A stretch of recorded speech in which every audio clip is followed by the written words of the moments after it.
Sveiki mūsų mėlieji žiūrovai, su jumis Norvegijos žinios. Greit bus neįmanoma važiuoti keliais nemokant bomsų. Statens Vegvesen ieško papildomų vietų, kur galėtų apmokestinti kelius aplink Drameną. Vasario 14-15 dienomis Kongsberge vyko politikų ir administracijos susitikimas, kuriame buvo išdėstos net kelios alternatyvos apmokestinti kelius papildomai pristatant rinkliavos taškų. Dramens Tidende gavo prieimą prie vieno iš alternatyvių apstatymo stotelėmis scenarijų. Pagal jį keliai bus apmokestinti aplink Dramen, Mjøndalen, Hokksund, Lerbigen ir Kongsberg. Surinkti pinigai bus naudojami naujų kelių tiesimui. Išplatinus naujienas išvykusio susirinkimo, kilo visuomenės pasipiktinimas ir protestai. Nuorodą peticijos pasirašymui galite rasti mūsų tinklalapyje norvegijožinios.com. Bergeno ir jo apylinkėse gyvenantis lietuviai lietingą sekmadienio popietę susirinko į vasario 16 dienos minėjimą. Renginys vyko unikalioje galerijoje ir kultūros centre Fanoje, viename iš Bergeno rajonų.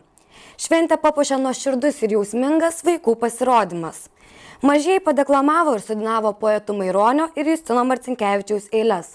Prie vaikų pasirodymo prisidėjo ir šventės viešnia Edita Mildažytė, sudinavusi posmą kartu.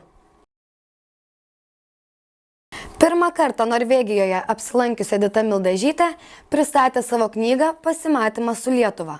Autorė minėjo, jog ši knyga parašyta iš meilės savo kraštui. Tai špargalkė, kurioje pateikta įvairi medžiaga apie Lietuvą. Joje pristatyti žymiausi Lietuvos istoriniai įvykiai, mūsų krašto unikalumas, švenčių tradicijos, iškilus lietuviai, kurie garsus užsienyje, bet ne Lietuvoje, svarbiausi kultūriniai reiškiniai, papročiai, lietuviškas maistas, įdomus faktai apie lietuvių kalbą bei gausybė kitų įdomybių. Tai unikalus mūsų šalies pristatymas užsieniečiai.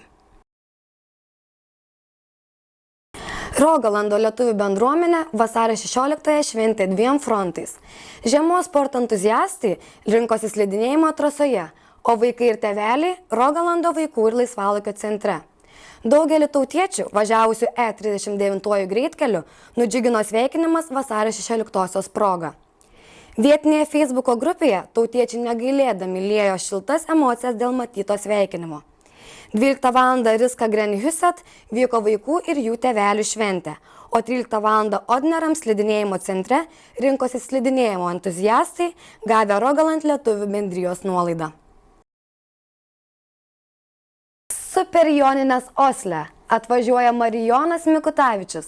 Nepraleiskite linksmiausias vasaros šventės. Inga Baltadonytė prirašė daug puikių straipsnių laisvalaikio tema. Nuo patarimų keliaujantiems po Norvegiją iki atskirų užsiėmimų, kurie populiarūs tarp norvegų.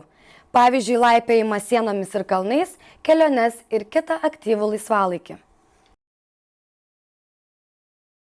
Nacionalinis diktanto konkursas.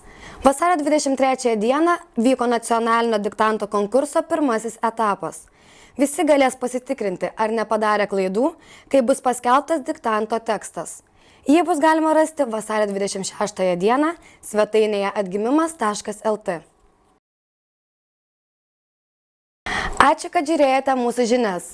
Dėkojame kosmetologijai Kristinai Gauronskienei ir Mindaugas Studio. Iki pasimatymo kitą sekmadienį.